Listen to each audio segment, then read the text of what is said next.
Isang nakakabiglang balitang yumanig sa buong bansa ngayong araw. Kinumpirma ng ilang mapagkakatiwalaang source na si Pangulong Coting Jr.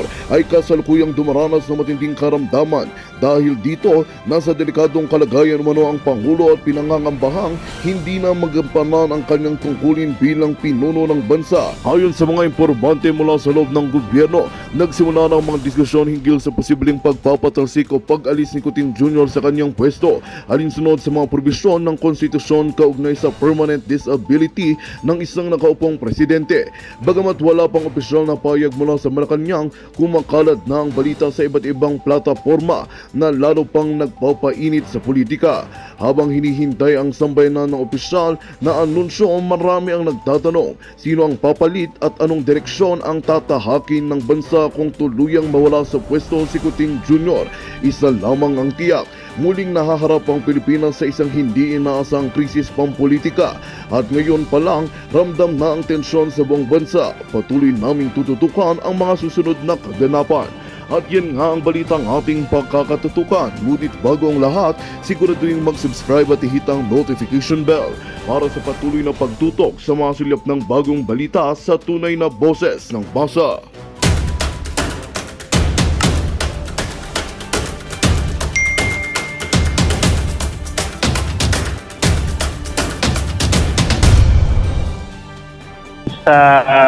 Ano talaga ang nangyari on that fateful day of March 11. So I think we could actually see na ito namang executive privilege na to, no, merong mga grounds talaga siya.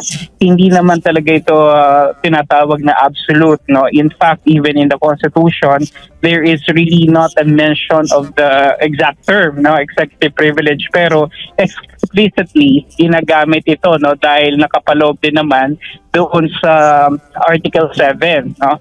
But then again, when you look at Article 6, Section 21, maliwanag din naman yung sinasaad doon that the Congress, by virtue of its function, especially in aid of legislation, may actually bring...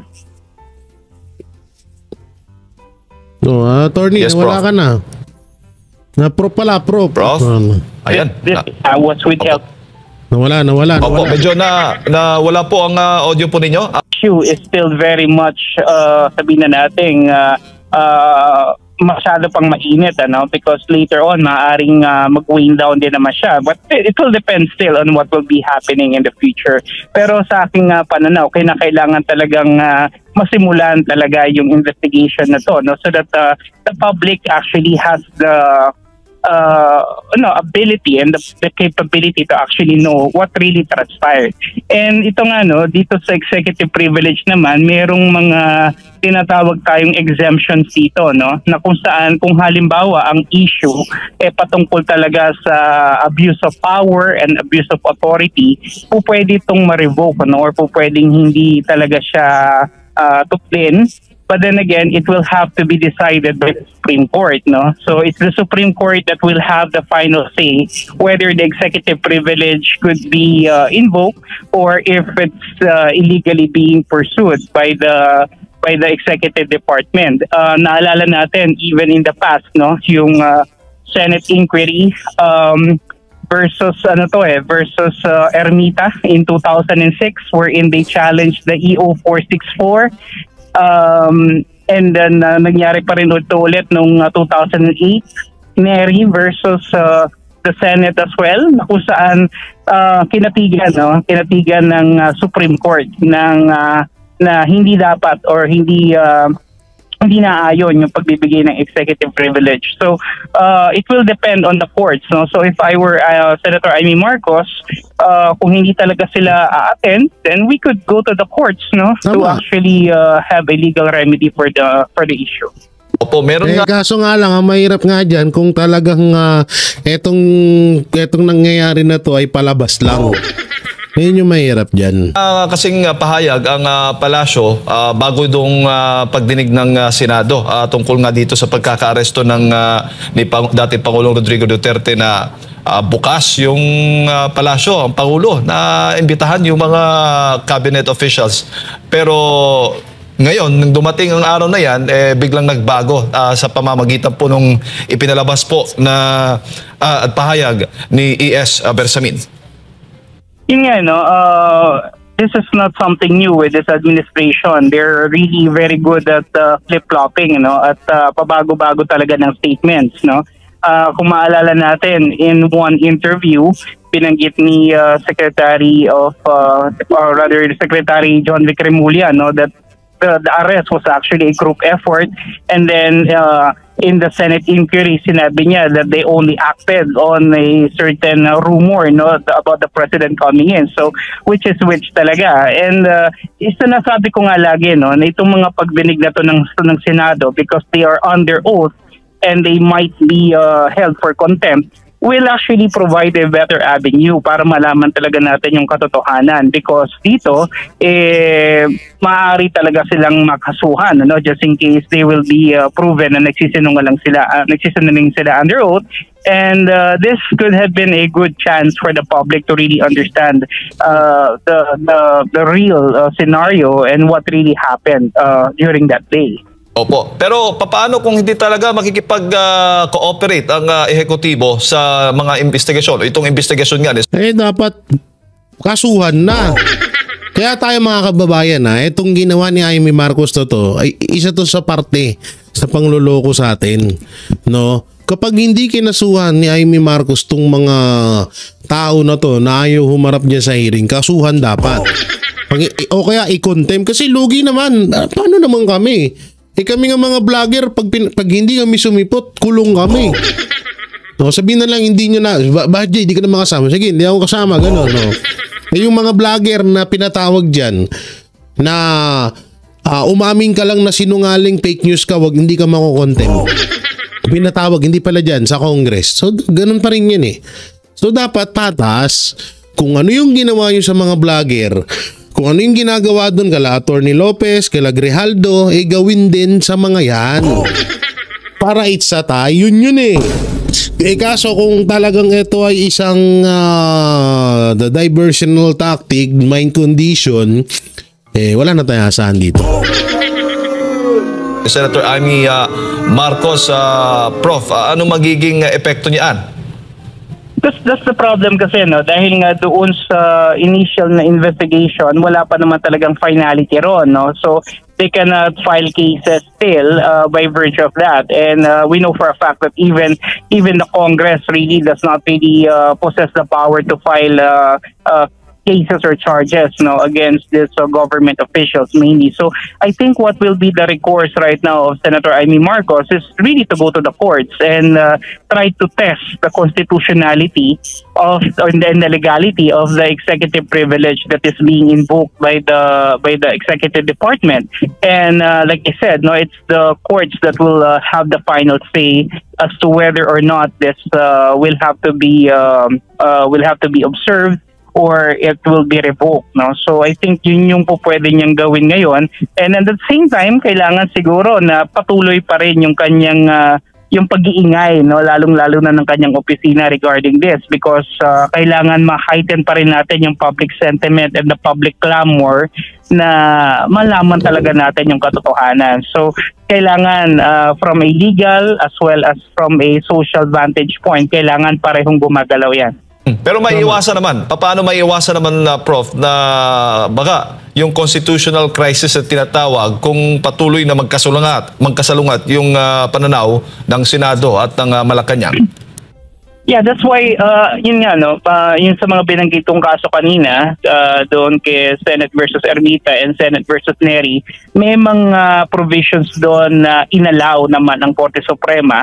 Meron din mga provisions na dinisallow din nila, So, I think at the end of the day, it will boil down to what really will be a good compromise for both the departments, Kasi, syempre, kailangan din naman nating tignan na ang executive privilege ay ginagamit to prevent yung tinatawag nating encroachment of power between the three branches, and at the same time para masiguro pa rin natin na maintain natin yung separation of powers.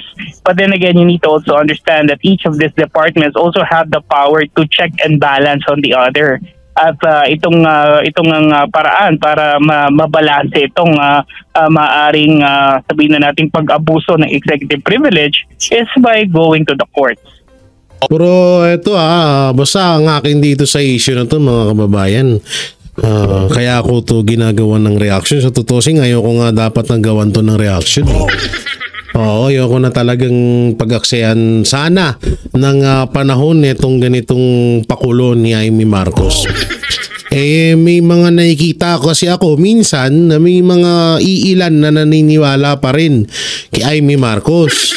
Kesyo si Amy Marcos lang daw yung tumatanaw ng utang na loob.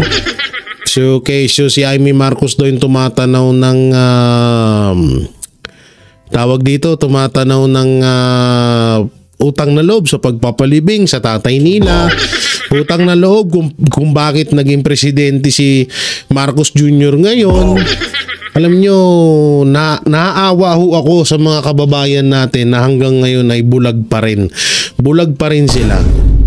Anak ng teting naman mga kababayan, naloko na tayo nung una. Huwag mo naman nang sundan pa ulit. Hindi ka naman siguro tanga nga ni. Baka maging katulad ka ni Attorney Blurred na isa rin sa mga tanga nga ni. Huwag nang ganon. Anak ng teting, obvious nang niloloko tayo dito sa usaping to para maliis yung issue sa BICAM. Tingnan nyo, pansinin nyo. Lahat ng issue na nangyari sa Pilipinas, na lahat ng issue ng administrasyon na nabulaga sila, na nabisto sila sa katarantaduhan nila, lahat ho yun ay may kapalit na issue para mapagtakpan yun. So etong BICAM, hindi ko na isa-isahin, alam nyo naman na siguro yan. Hindi nila nagawang solusyon yung impeachment kay Vice President Sara Duterte para pagtakpan yung issue sa BICAM. Ang ginawa, pinadakip si Pangulong Duterte, dinala sa ICC. Ngayon, para mapagtakpan naman yung issue sa BICAM at pag-aresto kay Pangulong Duterte, eto naman yung ginagawa nilang issue, panakip putas. Kaya nga tayo mga kababayan, wag na kayo magpautoyo, di punggol naman. Halos nagkamuti na yung mga obs nyo. Halos na namuti na yung mga buhok nyo sa ibaba. Ngayon magpapauto pa rin kayo. Bahala na lang ho kayo kung hanggang saan yung pagpapauto nyo Basta ang Banateros Brothers, paulit-ulit po kami nagpapaalala na kung nagbudol na kayo nung una, huwag kayong magpabudol ng pangalawa. Yun lamang. Pass away. Ay, sorry. Pass away. Buwis ito. Ito yung itong video na to. Tama ba kung hindi ako nagkakamali? No? Oo. Pagiging politikal ng ICC dahilan ng pagkalas ng bansang Hungary. Ito yung sinasabi kong alam nyo yung ICC na yan malapit na rin yan yung sinasabi kong magpapaalam na. Mukhang magpapaalam na. So tuloy. Matapos ang Burundi at Pilipinas, may isa pang bansa sa Europa na nagdesisyon na ayaw na nilang maging miyembro ng International Criminal Court o ICC. Ayon sa political leader ng bansa, masyado na raw napopolitika ang ICC. Ang iba pang detalye ng balita mula kay Sara Santos. Sa isang press conference kasama si Israeli Prime Minister Benjamin Netanyahu nitong Huwebes, inanunsyo ni Hungarian Prime Minister Viktor Orban na kumalas na ang Hungary sa International Criminal Court o ICC. At ang dahilan, masyado na raw itong nagiging politikal. A Nemzetközi Büntetőbíróságról kell beszélnem. Magyarország úgy döntött, a magyar kormány úgy döntött, hogy kilépünk onnan. Meggyőződésünké vált, hogy ez egy politikai bírósággá alakult. Tehát az elmúlt években... Alam nyo itong nangyari na pag-aresto ng ICC kay Pangulong Duterte. Naging malaking alerto to sa lahat ng bansa sa mundo natin. Totoo yan. Naging alerto sila at naging aral sa kanila to. Kasi eto na lang, halimbawa itong presidente na to, may ibinibintang din sa kanya na katulad ng ibinibintang kay Pangulong Duterte. Natapos na yung termino niya bilang Pangulo. Napalitan na siya. Tapos yung bansa nyo hanggang ngayon nakadikit pa rin or konektado pa rin sa ICC. Anong mangyayari? 'Di ba? So mangyayari din ang nangyari sa kanya. Kung ano yung nangyari kay Pangulong Duterte, mangyayari din sa kanya. Kaya nga, eto, tsaka eto pa. Bakit paulit-ulit natin tinatanong na bakit may justice system naman dito sa Pilipinas? Bakit mo pa kailangan ibigay or ipaubaya yung isang kaso na pwede namang gawin dito sa bansa mo? Yun eh. Kaya nga matagal nang nire-request. Kung matatandaan nyo, palagi yung sinasabi ni Pangulong Duterte, nakasuhan nyo ko kung may nagawa akong kasalanan. Ngayon, napindot ko lang yun. Kasuhan nyo ako kung may nagawa akong kasalanan. Ang tagal-tagal na nung issue sa AJK, simulat sa pool na umupo bilang presidente si Marcos Jr., yan na yung paulit-ulit nating napapanood sa mga mainstream media at sa mga lalong-lalo na sa mga government channel. Diba? Mapa Facebook man, YouTube, saan social media platform. So lagi na ho natin nababalitaan yan. Paulit-ulit na rin yung hearing, ilang beses na yung hearing sa Quadcom, ilang beses na hearing sa Congress, nagka-hearing pa sa Senate. Walang nangyari. Ba't hindi nyo kasuhan? Kayo na mismo nagsasabi na inamin. Pero bakit ayaw nyo kasuhan? Si Pangulong Duterte, willing naman siya na imbestigahan nyo, kasuhan nyo siya, harapin niya basta sa korte natin, hindi sa korte ng ibang bansa. Ganun lamang kasimple yun. Pero bakit, 'di ba? Kasi nga ang ICC ay parte na rin ng political strategy ng iba't ibang mga bansa. Ganun na, yun po talaga yung totoo dun. Yun yung pinakamasaklap doon.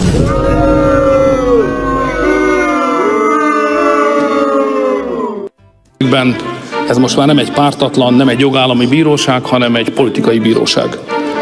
És ezt a legvilágosabban az Izrael kapcsolatos döntések mutatták meg.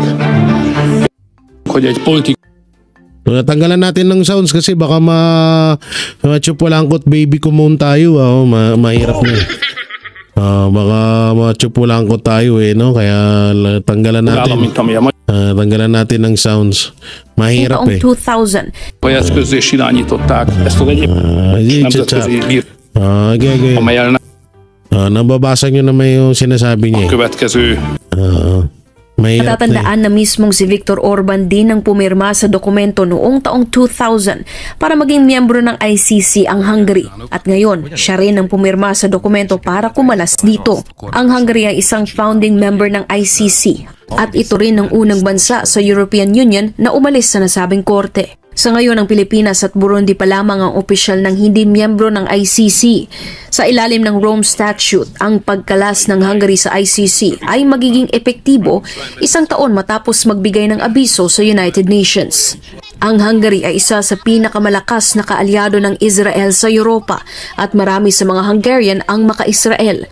Matatandaan na noong Nobyembre 2024, naglabas ng warrant of arrest ang ICC laban kay Netanyahu dahil sa mga umano'y war crimes at crimes against humanity sa panahon ng gyera sa pagitan ng Israel at Hamas. Samantala, sinabi ng opisina ng Israeli Prime Minister Benjamin Netanyahu na napag-usapan ni Orban at Netanyahu noong Huwebes kasama si US President Donald Trump ang desisyon ng Hungary na umalis sa ICC, pati na rin ang mga susunod na hakbang sa nasabing issue. Para sa Diyos at sa Pilipinas kong mahal. Yan ang liwanag niya, no? Pero birin nyo, pati ang ibang bansa ay talagang naalarma na. Katulad to sa kaso. Ito nga mas malala to. Ito lang ang mas malala to sa kaso ni Pangulong Duterte. Sa totoo, hindi naman kaso yun kasi wala namang naipile na kaso dito sa Pilipinas papatungkol sa AJK. Yun nga, yung masakit doon, no?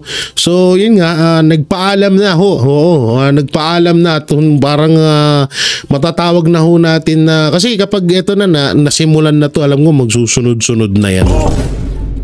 Magsusunod-sunod na yan yung iba't ibang mga bansa na na talagang kakalas na sa etong dito sa ICC na wala naman kasi talagang magandang idinudulot naman talaga naman eh.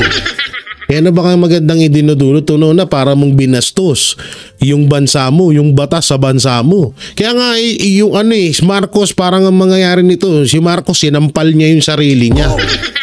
Biruin mo sarili mong batas sa bansa mo, hindi mo pinapaniwalaan. Bubo ka ba?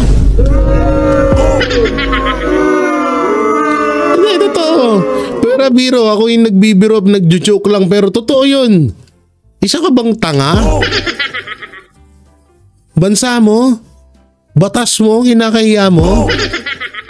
Mababatingin mo sa batas na kung nasang ka na namumuno?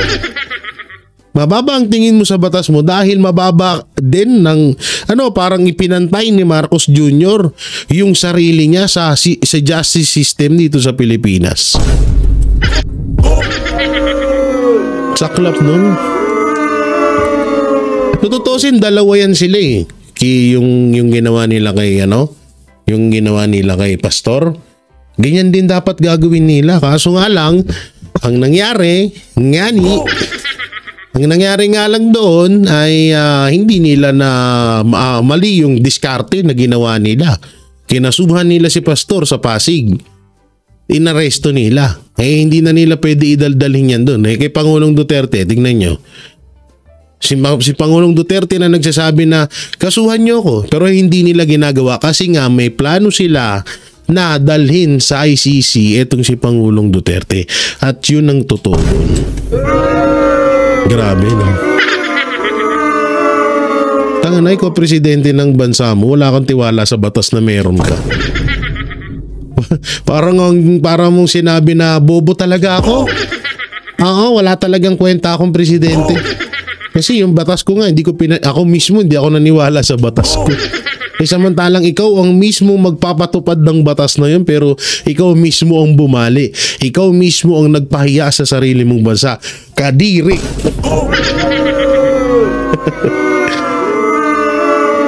So yung mga banateros, mga kabiyaya, ano pong maikukomento nyo sa mga napag-usapan natin? At yun na nga po, nag-aantay pa rin po tayo ng update at tayo ay umaasa pa rin na makakauwi na si Pangulong Rodrigo Roa Duterte dito sa Pilipinas. Kaya sabayan po rin at mas doblihin pa natin ang panalangin para gumabay ho sa ating mahal na presidente na walang iba kundi si Pangulong Rodrigo Roa Duterte. At syempre sa lahat ng Duterte family. So yun po, ano pong may kukomento nyo sa video na Magandang balita ang hatid namin sa inyo ngayong araw. Sa pagtatapos ng aming balitaan, nagbigay kami ng mga mahalagang impormasyon. Maraming salamat sa pagtutok at pagsuporta sa aming programa. Huwag kalimutang manatili sa mga susunod na araw para sa mga bagong balita at mga kwento na dapat nating abangan. Mula sa Boses ng Masa, magandang araw Pilipinas!